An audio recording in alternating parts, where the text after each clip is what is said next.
Hello, I'm Margot Politis. Welcome to Study English, IELTS preparation. Today we're going to talk about the environment. Global warming is caused by the presence of greenhouse gases in the atmosphere. One of the worst greenhouse gases is carbon dioxide. We're going to look at the language of cause and effect while we find out why these greenhouse gases are a problem. The main problem is our use of fossil fuels. So what we've done is put the whole natural system out of balance by digging up coal and oil that took about 200 million years to accumulate, and we're releasing it all in about 100 years. So it's put the whole system just out of balance at the moment, which has resulted in higher levels of these gases in the atmosphere. That was Dr. Roger Franci talking about the natural system. He says that the natural system is out of balance. He also talked about the causes and effects of this. Listen for the main cause of the natural system being out of balance. The main problem is our use of fossil fuels.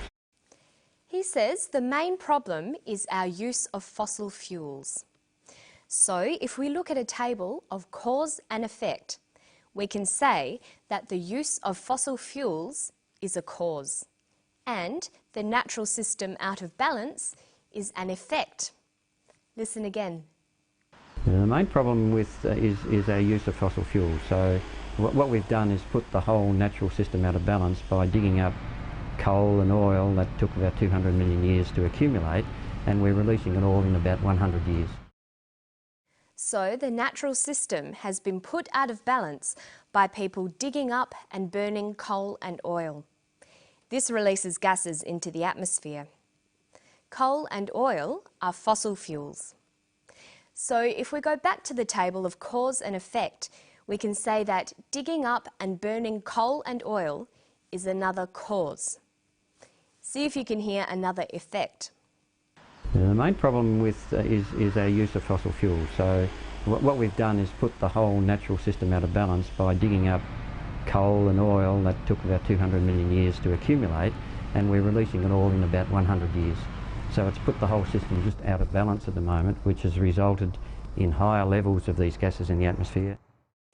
It's put the whole system out of balance, which has resulted in higher levels of gases in the atmosphere. So here, the natural system out of balance is now a cause. It has resulted in, or caused, higher levels of gases in the atmosphere. This is an effect. To express these relationships, there are many different word choices. We can use verbs like causes, leads to, results in. So we can express the relationship like this. A causes B, A leads to B, A results in B. Listen to an example here.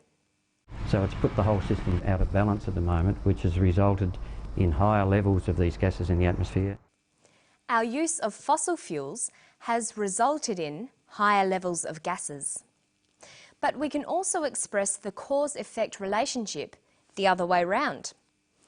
Higher levels of gases are the result of our use of fossil fuels. Notice that we use a noun phrase here. This is very common. We can use nouns like the result, the effect, the consequence. If we look at these effect relationships, we can say B is the effect of A, B is the result of A, B is the consequence of A. Remember that it's always important to have a variety in your language. Make sure you use both nouns and verbs to express causes and effects.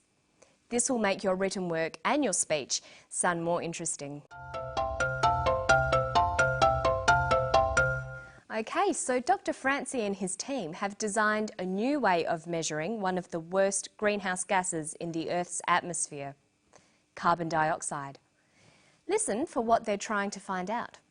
We need to understand what happens in the tropics. That's where the biggest forests are, and that's where some of the biggest changes are occurring in terms of human modification of those forests through conversion to agriculture and regular burning of these forests. Our interest is not so much in that diurnal or daily variation. We're interested in what's happening on time scales of days or months or years. They're interested in what's happening over days, months or years. Their interest is not so much in diurnal or daily variation.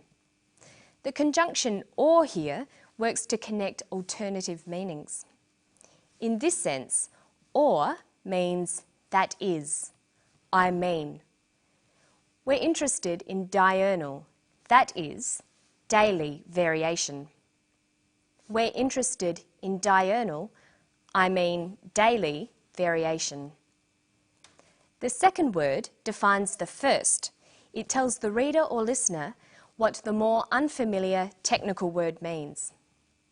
Listen again for what diurnal means. Our interest is not so much in that diurnal or daily variation. He says diurnal or daily. Diurnal means daily.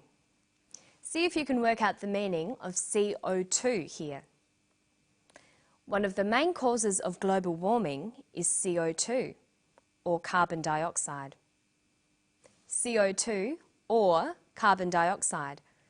CO2 is carbon dioxide.